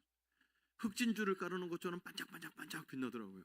그리고 나무를 봤는데 나무에서 물이 떨어진 너무 영롱한 나뭇잎에서 물이 떨어지고 그 다음에 이제 바람이 불었는데 가지가 이렇게 흔들리는데 온 나무가 막 뿌리까지 들썩이면서 내가 어제 예수 믿는 걸 막 춤추면서 축하해 주는 거예요. 혼자 있는 걸 그런 경험하는 거죠. 그래서 어저께 이제 송사리들 너무 발로 괴롭힌 게 너무 미안해갖고 사과로 올라갔습니다. 산에. 그 올라가서 이제 발에 물 담그고서 송사리들이 안 보여갖고 그냥 물에다 대고 송사리들 어저께 하루 종일 괴롭혀서 미안해. 나 어저께 밤에 예수 믿었어. 막 이런 얘기를 했는데 송사리가 한 마리가 나오더니 내 다리에다 키스를 딱 해주고 들어가는 거예요. 그래서 너무 나 용서해 주는 거냐 그랬더니 송사리가 또 한 마리 나 키스해주고 막 송사리랑 대화가 되고 나무가 춤을 추고 죽은 돌이 아름답고 그거를 이제 아침에 혼자 경험을 한 거예요. 여러분 그게 이제 여러분한테 우습길지 모르지만 저는 가끔 어디가 딴 사람 예수 믿은 거 할 때 저랑 너무 비슷한 경험한 사람 많습니다. 나무가 춤을 춘 거 본 사람 되게 많습니다. 여러분. 그게 정신병이 아니라 그렇게 막 자연이 사랑 운동하는 거죠. 그걸 이제 경험하고서 숙소로 들어갔는데 마음속에 한 사람이 떠오릅니다. 나는 그 평생 불쌍히 살던 어머니의 얼굴이 떠오를 줄 알았는데 그렇게 죽이고 싶었던 아버지 얼굴이 떠오르는데 내가 입으로 뭐라고 고백을 하냐면 내가 서울에 올라가면 아버지랑 식사 한번 해야 되겠다 이렇게 중얼거리게 됩니다. 그게 아버지를 용서한다 이렇게 감히 그렇게 할 정도는 아닌데 나는 인간 쓰레기가 우리 아버지였다고 생각했는데 내가 쓰레기 중에 쓰레기라 깨닫고 나서는 아버지랑 밥 먹을 용기가 생긴 거죠. 그리고 이제 숙소에 들어갔는데 한 분이 오셔서 저한테 성경책을 이렇게 주는 거예요. 어제 밤에 예수 믿는 거 봤다고. 그러면서 신약 성경책을 주더라고요. 그러면서 아직 반나절 남았는데 집에 가는 버스 타기 전까지 이렇게 성경책 읽어보라고. 어제 예수 믿는 걸 봤다고. 그러면서 요한복음부터 읽어보세요. 그래서 요한복음이란 찾아서 읽었습니다. 그래서 여러분 성경책은요 하나님의 사랑이에요. 왜 그러냐면 불경은 제가 천수경을 지금도 외우거든요. 5살 때 배운 거 있어갖고 근데 읽어도 무슨 뜻인지 모릅니다. 그걸 원어 해석을 하러 바로 가갖고 겨우 들어야 무슨 뜻이 아는데 성경은 다 한글로 되어 있잖아요. 하나님의 종들을 통해서 각 나라 언어로 다 번역해놨단 말이죠.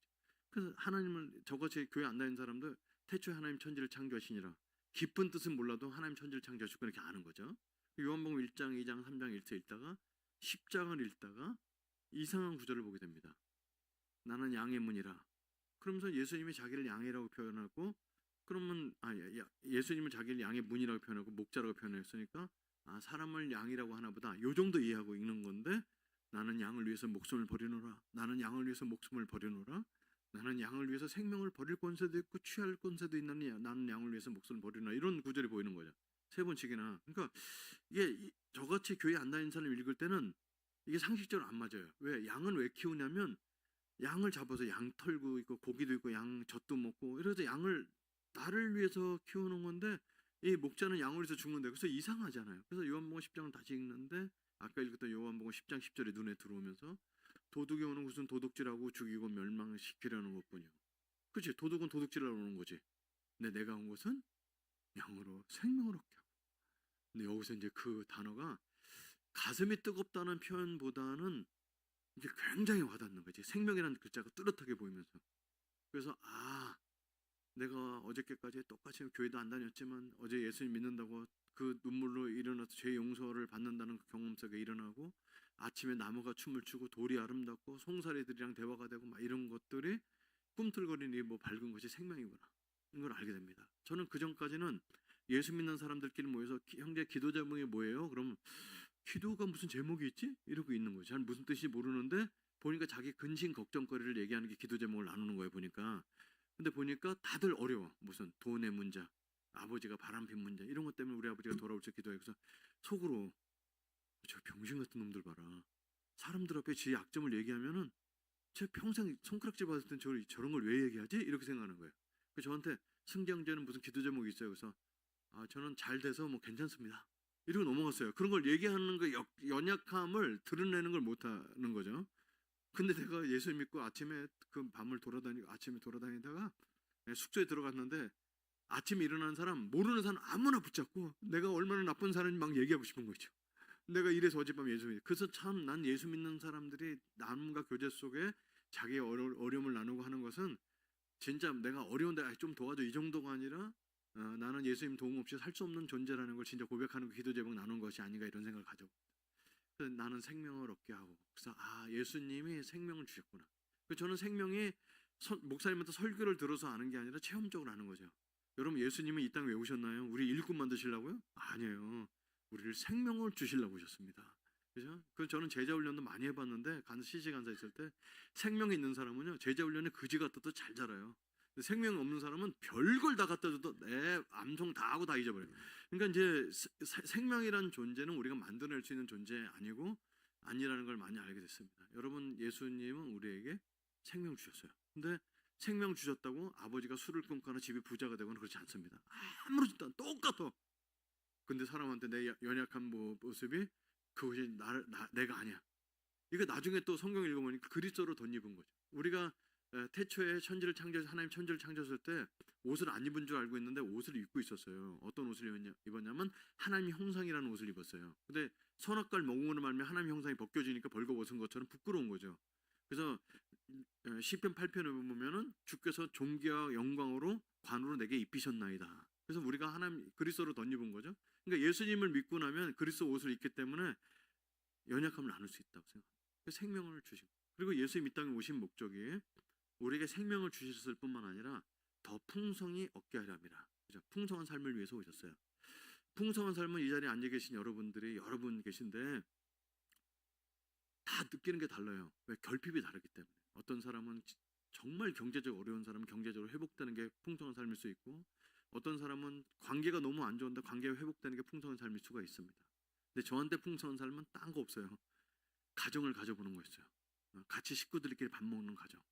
친구 집 가면은 아빠 엄마 이렇게 앉아서 식탁에 앉아서 밥을 먹는데, 우리 집은 아빠는 딴 여자랑 밥 먹고 있고 엄마는 바보누나 밥 먹이고 있고, 저는 항상 평생 혼자 밥을 먹으니까 빨리 결혼해서 내 아내랑 내 자식이랑 앉아서 한 상에 밥 먹는 게 너무 꿈꾸기만 해도 행복한 거예요. 그래서 저는 대학교 다닐 때 이렇게 교양 과목은 다 가정학과 과목을 들었어요. 가정이란 무엇인가 막. 그러니까 거기 가면 이렇게 웃긴 거지, 남자 그거 듣는. 저는 근데 그거를 쉬워서 듣는 게 아니라 진짜 배우고 싶었거든요. 그래서 이제 그런 걸 듣고 대학교 다니고 예수 믿다면서 가정이란 무엇인가, 자녀교육서부터, 여러분 대학생의 자녀교육 제일 그랬더니 그게 이제 관심이 너무 많아갖고, 그래서 이제 CCC에 저를 율동을 가르쳐준 그 예쁜 누나한테 가서 딴 사람한테 얘기하면 안 될 거 같아서 그 누나한테 얘기를 하면, 누나 나는 이러이러한 가정에서 자라갔고, 그런데 누나 나는 기도 제목이 있어요. 아이고 승경제가 웬일에 기도 제목도 다니고, 난 기도 제목 한 개. 가정을 갖는 거예요. 아이고 대학교 1학년짜리가 벌써 가정을 생각하고 너무 난 그래서 빨리 가정을 가져야 돼요. 그래서 저는 대학교 졸업하자마자 결혼하고 싶어요. 그래요? 기도해 줄게요. 그래서 기도만 해주시면 안 돼요. 그럼 어떻게 해야 되는데? 그랬더니 자매님 좀 소개해 주세요. 그랬더니 CCC는 연애하는 곳이 아니에요 그러더라고요. 그랬더니 그렇지 말고 해주세요. 계속 졸랐더니 기도해 볼게요. 그래서 됐구나 이렇게 갔는데, 기독교 용어로 기도해 볼게요는 안 된다는 뜻이었어요. 근데 그걸 모르고 이제 계속 졸르고 또 졸르고 계속 그랬더니 이제 1학년짜리 자매를 소개해 줬어요. 근데 그 1학년짜리 자매는요 저랑 연애하러 나온 게 아니에요. 그게 입학식 날 전교생이 보는 앞에서 전교 수석으로 들어온 그 얼굴도 이쁜데다 몸매도 날씬한다다가 공부까지 잘하는 사람으로 이 명지대학에서 퀸카 중에 퀸카였어요. 근데 그 자매가 딱 나왔어요. 그래서 뭐 깜짝 놀랐지. 어머님과 예화여대 출신에다가 전도사님 하고 계시고 그러니까 엘리트 집안에 나랑 데이트하라고 나올 수 있는 자매가 아니에요. 근데 그 자매가 승재 형제 혹시 예수 믿고 데이트 해봤어요? 그래서 저는 예수 믿기 전에도 믿은 후에도 해본 적이 없습니다. 그랬더니 예수 믿는 사람 데이트 이렇게 해요. 자 기도합시다.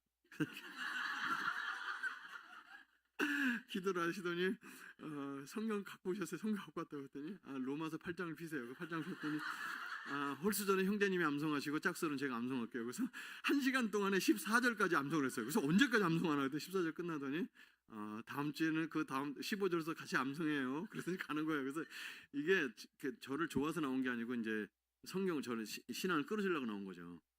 근데 여러분 남자 여자는요 매주 만나니까 이게 눈빛이 달라졌어요. 그죠? 이 자매는 저를 왜 좋아하는지 모르겠어요. 저는 이제 자꾸 끈적끈적 눈빛을 보내는데 처음에는 이제 안 쳐다보고 그러더니 눈싸움 수준으로 같이 눈 쳐다보고 그러는 거죠. 이 자매가 저를 좋아하는 걸 알게 됐어요. 나중에 서로 사랑하게 됩니다. 그리고 저를 이렇게 끌어주신 게 아니라 낮은 데를 임해 주셔서 이제 수업 시간에 수업 빼먹고 같이 에버랜드 놀러 다니고 이렇게 이제 근데 이 자매는 공부를 이렇게 잘 열심히 안 했던 이유가 있어요. 왜냐하면은 이 자매는 이 대학 졸업하는 게 소원이 아니에요. 맨날 영어 공부 하더니 이제 미국의 2대학을 합격해서 오셨습니다. 교재를 거의 데이트를 1년 정도 했으니까. 근데 승재 형제 나 미국의 2대학에 합격했어. 나 미국에 공부하러 갈 건데 나 기다릴 수 있지? 그럼 기다려야지. 근데 공부를 얼마나 할 건데 짧으면 7년 길면 10년 한대요. 그래서 여기서 기다리면 안 되겠구나. 이걸 깨닫게 됩니다. 그래서 이제 그 자매를 김포공항에서 미국 가는 비행기 태우고 보내고 언제 들어올지 모르기 때문에 그때 참 지혜롭게 얘기한 것 같아요. 10년 뒤에 돌아왔는데 나도 싱글이고 자매도 아직 형제가 없으면 그때 교제해보자. 그리고 미련은 없이 딱 보내줍니다. 그 학교에 왔는데요. 예수님을 믿었던 새 생명은 다 없어지고 쭈그러져갖고 여기 다니는 거예요. 그 누나가 부르더니 아이고 사내 자식 이게 뭐야 이게. 맨날 그럴 줄 알고 한 명 더 준비했어. 한 명 더 소개해줬어요. 근데 그 자매는 저보다 이제 어린 자매였는데 집이 너무 부자예요. 그래서 가치관이 안 맞아요. 그래서 이제 3개월 사귀다 헤어지게 됩니다. 학교를 졸업했는데 누나가 이제 그 누나 졸업했죠. 저기를 소개해줘요. 전도사님을. 그래서 너무 뜨겁습니다. 뭐 만나자마자 결혼 얘기. 근데 저는 중국 선교를 이미 주님 앞에 헌신했거든요. 그 중국 선교사 된다니까 이 IBF 출신 자매는 공부를 해서 옥스퍼드 가서 공부를 할 생각이지 선교를 못 한다는 거지. 그래서 기도해보라고. 그래서 이제 이 자매가 월요일날 금식기도원에 가서 월요일서부터 금요일 저녁 때까지 15끼를 금식하고 나옵니다. 여러분 그 자매가 책상에 앉아서 공부하는 자매가 금식기도하기 쉽지가 않거든요. 진짜 필사를 공부했는데 기도원 앞에서 나오는데 얼굴이 환해서 응답받아갖고 환해서 나오는 거예요. 그래서 주께서 마지막 날을 확실히 응답해 주셔서 너무 감사하다고. 그래서 그래요? 하나님께서 뭐라고 응답하셨어? 그랬더니 형제는 아니라고 말씀하셨다고. 그래서 이제 저는 이렇게 자아상이 약한 사람 누구를 붙잡지 못합니다. 그래서 그렇지 내 시시간서 월급 10만 원도 안 되는데 누가 나한테 시집 오겠냐. 그래서 뭐 때가 되면 천천히 해야지 이랬는데 그 누나가 또 편지를 보내왔습니다. 그 당시 이메일 같은 게 없으니까. 근데 이번에 편지 내용이 저를 막 혼내시는 거예요. 형제는 설교도 잘하고 리더십도 있고 다 좋은데 여자를 너무 밝히는 게 문제다. 그러면서 이제 저에 대해서 너무 많은 것들을 많이 혼내주시고 사역자가 더 경건하고 거룩하게 살아야 된다고. 그러면서 늘 제가 염려가 된다고. 근데 더 이상 소개해줄 자매가 없다고. 그러면서 혹시 나는 어때? 이렇게 써오셨어요. 그래서 그 누나랑 결혼해서 지금 33년째 살고 있습니다. 다른 사람은 결혼하면은 옛날 과거 애인들을 숨겨야 되는데 저는 숨길 수가 없어요. 다 원인 제공을 그분이 해주셔갖고 결혼. 여러분 4대째 믿는 집안의 장로님 딸과 이제 불교 집안을 만나 처음부터 행복한 건 아니고 제 속에 여러분 저는 여기 사모님이 상담을 공부했다는 게 너무 감사하다는 생각 드는 게 사람은 하나님 말씀만으로는 안 고쳐져요. 왜 그런지 아세요? 진리를 알지는 진리가 너희를 자유케 하리라. 너무 좋은 말씀 선포했어요. 근데 진리가 나를 어떻게 모르죠. 근데 저는 이제 이게 예수님 믿어서 뭔가를 됐는데 안 좋은 습관과 갖고 있는 그 뿌리에 남겨 있는 불안함과 이런 것들 안 없어지죠. 그래서 저는 정신과 치료를 받습니다. 딴 사람이 너무 좋은 사람이라고 그러는데 왜 그런 걸 받냐고 했더니 아니 나는 내 이대로 목자 될 수는 없다고. 그래서 일부러 이제 치료를 받게 들어갔는데 수많은 중독자들 안에서 이제 같이 배우면서 나는 아무것도 아니구나 망가진 정도가. 그리고 내가 왜 이런 사람과 관계가 어렵고 이럴 때 어렵고 왜 얽매인 게 싫고 권위자가 싫고 이런 것들을 다 공부를 하게 됩니다. 그러니까 학교에서 배운 게 아니라 중독 치료를 받으면서 그렇게 되는 거죠. 그러고 나서는 진리가 너를 자유케 하는 걸 알게 됩니다. 근데 예수님이 진리신데 진리가 어떻게 자유케 하냐면 아버지를 품을 수 있게 되고 내 자라는 환경조차도 하나님께서 설계하신 쪽에서 나를 끌어내신 걸 알게 되고, 그죠? 그래서 하나님 말씀이 우리를 고치는 건 맞는데 그 임무는 심리학이나 이런 상담을 통해서 내 마음에 어루만져줘야 진리가 보인다는 거죠. 그래서 저는 이제 그런 경험을 이제 다 하게 됩니다. 그래서 저는 이제 가정을 가지면서 아내에게 어떨 때 언성도 높아지고 왜 그런가 봤더니 우리 아버지가 엄마랑 두 분이 대화할 때 소리 지르려고 싸우는 얘기 아니면 조곤조곤 대화하는 걸 본 적이 없습니다. 전 부부가 그렇게 대화하는 줄 알았죠. 한번 언성 높아지고 제 아내는 아버지가 한 번도 집안에 큰 소리를 내지 않는 집안에 자란 사람이라서 이 길은 제가 이해가 안 되는 거예요. 바깥에 나서 그렇게 나이스한 사람이 집에서 이러는 거예요. 전 집에서 왜 그런지 저도 몰라요. 그래서 이거를 많이 대화를 나누고 또 제가 언성이 높아지면 아내가 오늘 대화 그만하자가 먼저 주무셔요. 여러분 부부싸움하다 자는 사람 봤어요? 이 사람 자요. 그 자는데도 내가 소리를 내다가 아 이게 주무시는구나. 그럼 소용없이 저도 자고 일어나면 감정이 가라앉아요. 그러고 나서 보면 부부싸움은 대부분 다 이게 별로 중요하지 않은 것 같고 싸우잖아요. 아침에 일어나서 여보 내가 잘못했어요. 그럼 그때부터 얘기하십니다. 아 이제 뭘 잘못했는지 아셨어요? 뭘 잘못했는지 10가지 써오세요. 그럼 전 10가지 이제 써갖고 가서 검사를 많이 받고 10년 동안 그렇게 살면서 많이 소나가 됐습니다. 그래서 아이들이 이제 자라서 딸도 나는 맨날 난 연하 남자가 좋아 연하 남자. 그래서 야 연하 남자 나왔는데 골치 아파. 결국은 연하 남자를 사귀어서 11년 연애하고 지난 8월달에 결혼했습니다. 둘째도 연상의 여인을 만나고 있어요. 막내 딸은 좀 어떨지 모르겠으면 얘는 시집 안 보내고 데리고 있고 싶은데 아무튼 집안이 살면서 갖고 있는 이런 걸 솔직히 다 대화를 나눌 수 있고 얘기 나눌 수 있는 이런 가정이 되고 이제 다다음 주 되면 우리 가족의 이제 애들 생일이 11월 달에 있는데 우리끼리 얘기했어요. 이제 사위도 들어온 집안이 됐는데 생일 축하하려고 너무 많이 모이는 것도 안 좋다. 왜냐면 그 시집 대꾸도 있으니까. 그래서 여러분 다다음 주 주일날 저녁 때 우리 애들 생일 날로 이제 우리가 정기적으로 만나는데 이번에 마지막 만나기로 했어요. 그리고 졸업시켜주는 거예요. 근데는 아버지 환갑이라든지 뭐 이럴 때만 만나면 된다. 그거만 해도 많다. 그래서 제가 그동안 가족 사진 찍은 것만 모아놨더니 컴퓨터 화면 하나에 잠을 수가 없어요. 어렸을 때부터 가족 사진. 그러니까 이게 우리 애들은 가족 사진 찍는데 저 때문에 노이로제 걸려서 같아. 모이면 가족 사진. 그러니까 그게 저는 그게 결핍이었고 그런 게 우리 애들한테 줄 수 있는 유산이라고 생각합니다. 저는 그게 이제 저한테 주신 풍성한 삶이라고 생각하고요. 저는 하나님께 기도할 때 하나님 가정도 필요 없고 돈도 필요 없고 명예도 필요 없고 가정만 달랄 거예요. 하나님 그대로 응답하셔서 돈도 없고 집도 없고 가정만 주셨어요. 기도를 잘하셔야 된다 생각합니다. 그래서 이제 그렇게 살게 됐는데 저는 또 하나 이제 여러분 마지막으로 어차피 여러분 언제 또 만날지 몰라서 시간 오래됐지만 저는 이제 어떤 걸 많이 하나님께 하냐면 하나님 제가 그날 꼭 해서 예수 믿은 건지 알아요. 제 아내는 신앙이 뜨겁고 나는 이게 없어요. 똑같아요. 어려워도 화가 나도. 그래서 제가 당신은 회전하는 그림자도 없으신 분이라고 이랬어요. 하도 똑같아갖고. 근데 저는 화났다가 깔아앉았다가 실망했다가 세상을 변화시키려고 하다 이게 좀 감정 기복이 심하단 말이에요. 이제 우리 아버지도 그랬던 것 같고 워낙 이제 술을 드셨다고 제가 너 불안한 집에 살아서 이제 그런 부분이 있다는 걸 나중에 알게 됐는데 그래서 하나님 제가 어느 날 갑자기 기독교에 너무 실망을 해서 하나님 안 믿을까 봐서 걱정된다고 하나님 저한테는 특별히 은총의 표정을 보여달라고 이런 얘기를 기도를 많이 드렸는데 저는 정말 체험이 많습니다. 근데 체험이 많은데 하나만 말씀드릴게요. 저는 이제 중국에 선교사로 가서 10여 년 동안 이제 선교사 생활했어요. 근데 한국에 전화가 왔습니다. 중국 캠퍼스 대학생 문제가 아니라 한국 대학생이 준비해요. 그래서 한국 대학생을 선교하라고 다시 CCC에서 불러드리는 거예요. 여러분 이제 14년을 외국에 살는데 애들이 이제 고등학교 1학년 돼서 들어가 있는데 무슨 특례 입학 이런 거 하나도 안 되는 고등학교 1학년을 들어가 버리면 그럼 얘들이 외국어도 잘 안 되고 한국말도 잘 안 되는 애들이 대학이나 갈 수 있을까? 근데 선교사 생활하는 게 무슨 애들 좋은 대학 보내려고 하는 게 아니잖아요. 그래서 다 내려놓습니다. 그래서 이제 돌아오는데 하나 마음이 걸려요. 여러분 CCC는요 월급을 주는 데가 아닙니다. 자기 생활비를 모금해서 10분의 1을 본부에 내야 본부가 운영돼요. 그리고 자기가 사역비도 모금해요. 사역비도 또 6.6%를 또 본부에 내야 돼요. 본부가 운영되려니까. 그러니까 CC라는 데는 모금하는 능력 없으면 리더가 될 수가 없어요.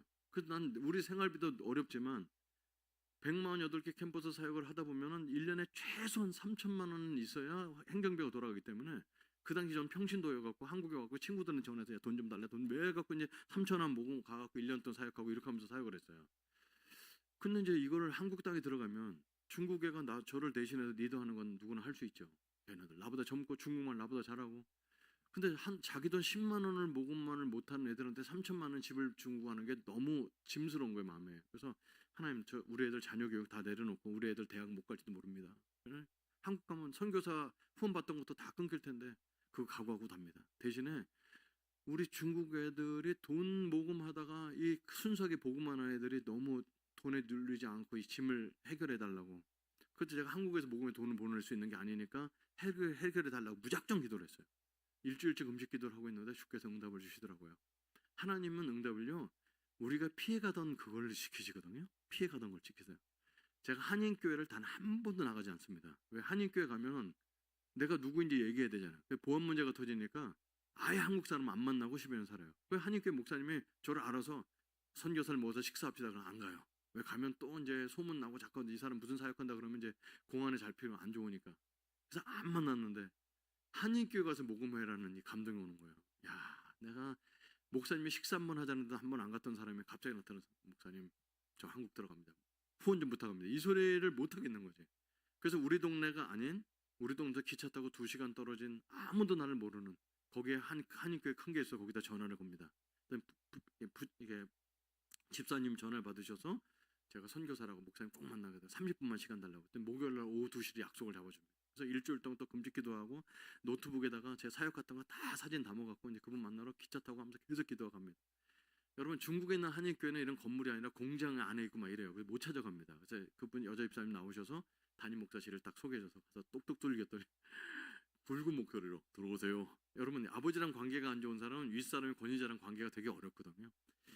야 어렵다. 그래서 이제 문구를 잡고 잠깐 기도합니다. 하나님 내가 한인교회 목사님을 이렇게 저렇게 다니면서 모금하는 거 이건 전 너무 어려운 일인데 한 번에 좀 됐으면 좋겠고 대화가 잘 되려면 목사님을 좀 아는 사람이나 CCC를 이해하는 사람 이런 사람 만나면 대화가 잘 되겠습니다. 목사님 하나님 부탁합니다. 이렇게 이제 문 열고 들어갔어요. 중국에서는요 이름을 저도 이디도라 쓰고 김목자 뭐 최다위 다 이렇게 바꿨으니까 누구누구인지 모르죠. 들어갔는데 하나님께서 그렇게 예비하신 저를 아는 사람을 담임 목사님을 만나게 하십니다. 그 담임 목사님 누구냐면 어렸을 때 저한테 술, 담배, 본드를 알려주던 그분이 거기 담임 목사가 돼서 와 있는 거예요. 그래서 우리 서로 둘이 보고 나서는 잠깐 서 있는 거지.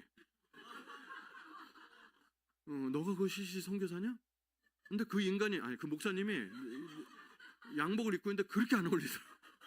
어렸을 때 나한테 맨날 술 지금 쭈그리고 담배 피우고 본드 하던 사람이 그 양복을 입고 있으니까 형은 어쩌다 이렇게 예수님 여기 오시게 됐어요? 그랬더니 야 말도 마라. 대학교 다닐 때 여자 꼬시려고 또 캠프에 갔다고 해서 예수님 만났어. 저랑 똑같은 거죠. 그래서 그 형이랑 사역 얘기를 하는 게 아니라 지난 20년 동안 어떻게 삶을 살았는지 그런 얘기하다가 야 오늘 우리 집 가서 밥 먹자. 그래서 막 얘기하다 울다가 이제 그 집 가서 봤더니 형수님 너무 예쁘신 분이더라고. 그래서 형수님한테 감사하다고 그래서 밥 먹고 밤새 얘기하다 그 집에 잤어요.